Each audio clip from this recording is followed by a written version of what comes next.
ISO boom. What's good, YouTube? It's your favorite YouTube, you just don't know yet. And I hope, I mean, it's only been like a day or two, but I hope January and 2023 been real fire to y'all. We made it through 2022, bro, and let's go into 2023 going crazy. And let's go ahead and check out the next video on the Where's Will arc of the world. We have another versus series, and this one is gonna be between the same brand. And the reason why I wanted to do this one was because I feel like there's some confusion with how my opinions are on grip boosts themselves. And this versus series is gonna be the new grip boost stealth 5.0s that came out in the last half of last year now, versus the grip boost DNAs that came out about a year and a half, 2 years ago. We have the new grip boost product versus the old grip boost product, but at the same time they are the kind of the opposite, not opposites, but they're different versions of what grip boost puts out. I'm not too sure about a grip boost DNA 5.0, but we'll wait and see. But let's go ahead and see which one of these two products within the same company is fire and which one is boo-boo. Let's get into it. And also, this is not against the grip boost stealth 4.0, so if you guys want to see that, go ahead and put in the comment section below. You want to see a grip boost 5.0 versus a grip boost 4.0.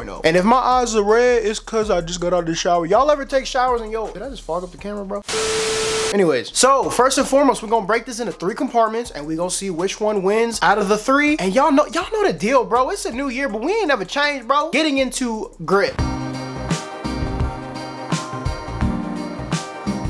As you guys know, it's grip boost. The grip's gonna be the grip. Joe's getting old. The reason why I wanted to have this versus series is because the big difference between the stealth and the DNAs is that the DNAs have a different kind of grip. They give you more of a hands-on kind of feel. That being said, they give you a, I want to say hexagon. I keep forgetting, bro. 2, 4, 6. Okay, I'm not wrong. It's a hexagon, bro. So they have a hexagon shaped type of design on the palm. With that, what that does is it eliminates, or it doesn't eliminate, but it takes away from just having just your typical grippy palm, sticky palm, and it puts a textured design on it. So where if you know, say that grip does fade away, you're gonna have that textured design that helps you have more of a hands-on feel. And so you could grip better with, you know, the design of the physical design of the glove, not just the material of the glove. With the 5.0s, I'm gonna be honest, the grip between the 4.0s and the 5.0s haven't really regressed. It feels the exact same. It feels identical, bro. It would just come down to a preference really of having the hexagon shape, because the grip is really good there, but it has a different feel. It's hard to explain without you guys trying these out, but it feels more of a, like I said, like a hands-on kind of feel when you touch the glove, because it's gonna be real hard to see because it's white, but you see where the edge of the shapes are, the borders of the shapes, those parts of the grip are thinner. So they give more of a, your hand's gonna be closer to the ball compared to any other glove out there on the market. On top of that, yes, that crab shell polymerization, I don't even know how they do that, but vegans beware. That grip on top of the hexagons is gonna give that grip. When that grip does wear off, then you have, you still have that physical grip. Besides that physical grip on the DNAs, on the stealths, you have just your typical, not typical, but you have the typical just solid palm. With grip boost, again, they have that really solid grip. So it really comes down to a personal preference. So I'm gonna have to give both these gloves a tie here. Moving on to comfortability. This is where the gloves kind of start to differ, right? With the 5.0s being the newer glove, they're gonna come out with changes. The issues with the changes are, let me show you. So the big changes in the 5.0s is this right here. It's this big old, now these are XL. These are at XL. This thing, it doesn't feel right. It feels too tight. It feels just like it doesn't really fit. And on top of that, to have this big old blocky Velcro strap here, you have to give us a bigger patch for the Velcro to stick. That being said, let me see if I can show you guys on camera too. But it kind of like, it just doesn't feel right. It's uncomfortable. There's no breathability. It feels heavy on the back of your palm, like upper wrist area, because of this big patch on the back. And it just kind of ruins the airflow overall of the glove. And you can see here on the top part of the glove, like right here, I guess, it has that we talked about on the channel, the baseball kind of feel, right? It has those holes, it has that fabric where you do get a good airflow, but the issue is the airflow comes into the fingers and that's it. But the biggest part of your hand is your palm. The back of your palm is covered by this big old block. The airflow is kind of ruined in that way. I feel like all the new changes kind of pull this new glove back instead of pushing it forward. In comparison, the whole back of the well, not the fingertips, but this whole area is gonna be that same fabric that was on just the finger part of the stealths. And so you get a better airflow overall with these gloves. It feels just lighter because again, it doesn't have it doesn't have that big block in the back, and you have airflow back here. You have just compared to the 5.0s, without rambling, that big block really creates such a difference in the airflow and the comfortability. And as we talk about, comfortability really affects the grip of the glove. I feel like differentiation between the DNAs and the stealths, but the stealths, see, this is the issue. I keep calling the same different gloves the same name and I get it confused. The stealths are trying to be a mesh between what the stealths used to be and the DNAs, and it's taking away from the stealths. Comfortability aspect, the DNAs are gonna win here. And for the final segment, we have the durability.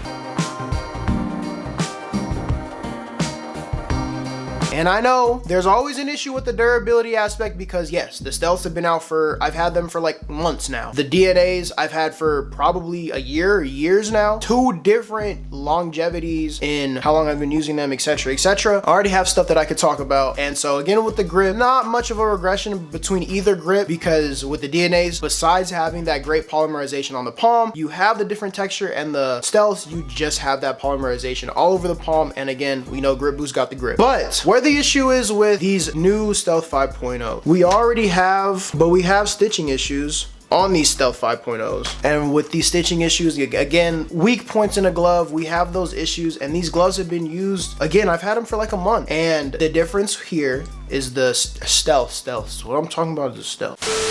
And the stealths, I did break them in a 7-on-7 tournament. Now, maybe that is gonna be a different type of test. Besides, I guess I didn't have like a first impression practice with them. I went right into a 7-on-7 tournament where you're being DB, receiver, and you're getting more hands-on experience. So maybe that is the reason why we got a lot of little phalanges sticking out of the actual phalanges. Compared to the DNAs, you have a little bit of issues here. But again, these gloves, they look like I've been using both of these gloves for the same amount of time, but these are a year old. These are over a year old. These are like a month or 2 old. That's an issue to be said, regardless of how I started practicing with them or whatever. Because yes, the DNAs were broken in with just practicing individual practices. Stealths were broken into with 7-on-7s. But regardless, that is my experience with these gloves. So I have to get my score. The DNAs win here.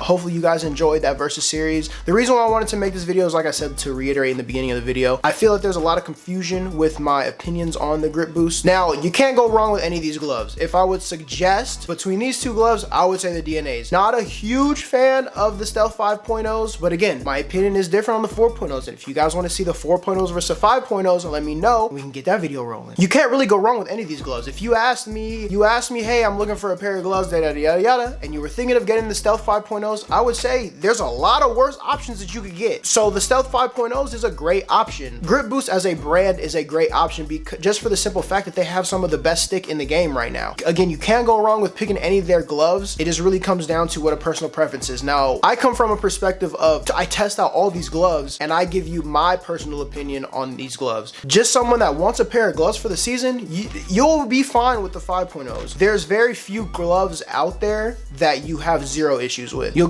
can nitpick all you want to, and that's, I guess, in a sense what I do. I nitpick the 5.0s and I nitpick the DNAs, and my results came as is. Yeah, that's enough rambling, man. Again, hope 2023 is doing good for y'all. We got to start off strong so we can go crazy throughout the year. And if nobody's told you yet, I know the show grind. Keep up the hard work. It's gonna pay off one day, and I will catch y'all on the next episode. Peace.